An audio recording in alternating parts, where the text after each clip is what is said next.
physics, the study of quantum mechanics is the study of the smallest elements and forces of matter and how they react and interact and thus create all that we know. The word quantum, its plural is quanta, comes from the Latin word quantus, for how much.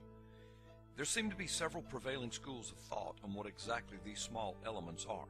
Are they particles? For in some experiments they behave exactly like a particle should. Or are they waves? Because in other experiments, the very same elements behave exactly as a wave should. But how can this be? Waves and particles are two entirely different forms of reality.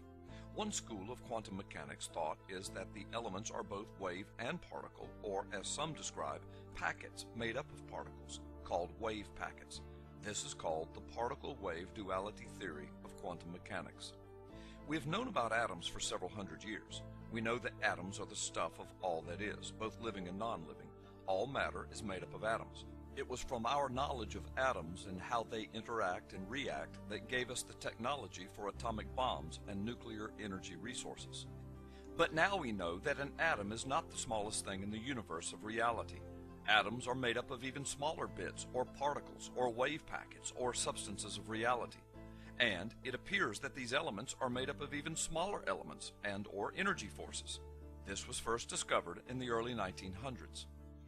We also know that it is electromagnetic force, or some would call it light, that holds electrons and protons together in atoms, and which hold atoms together to make molecules. So, at its most basic level, the atom is held together by light. So we now know that everything is made up of smaller and smaller parts. But we've also discovered that these small parts interact in ways in which we cannot describe by known laws of the universe. Quantum laws appear to be very different from the classical laws of nature. The quantum particles seem to be operating outside of our reality of time and space. We know, for example, that when one of these small parts is manipulated or stimulated in any way, it seems to instantly affect and cause reaction in the other small parts associated with it, which do not otherwise appear to be connected by any force or even connected by yet another small part. It doesn't even matter if these small parts are separated by great distances. They still react instantly to the stimulus applied to another part. It is as though they are tied together by some invisible force or energy, or some would even speculate, some unknown and immeasurable thought or communication process. This phenomena is known as the entanglement theory. This gives rise to the philosophical thought that since everything elemental was created or came into being in one big instant, then everything at the subatomic level is still connected or entangled and somehow reacts together.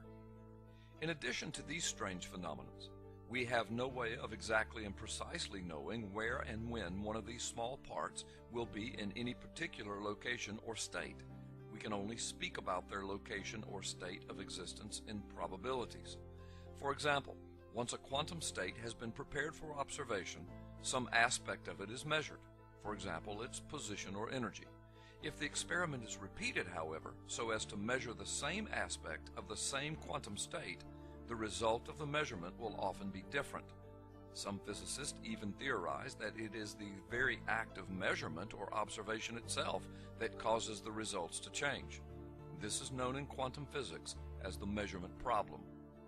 Also, it seems apparent thus far, the smaller you go in the observation of these small parts and their interactions, the less and less of anything that we know as real seems to exist.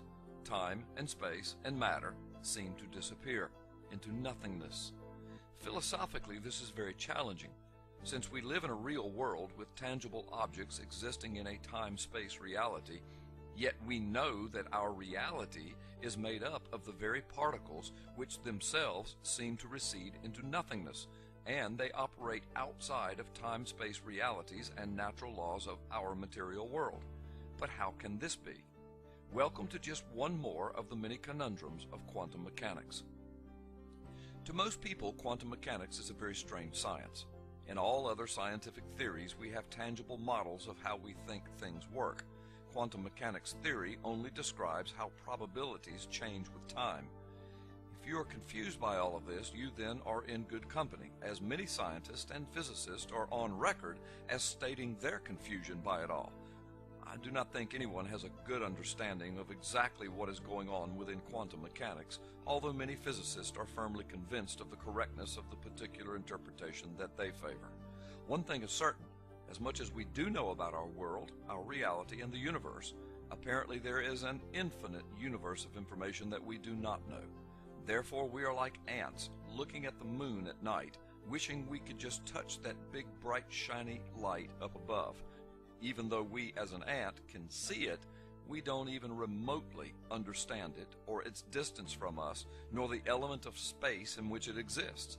Much less do we have the ability as an ant to touch it.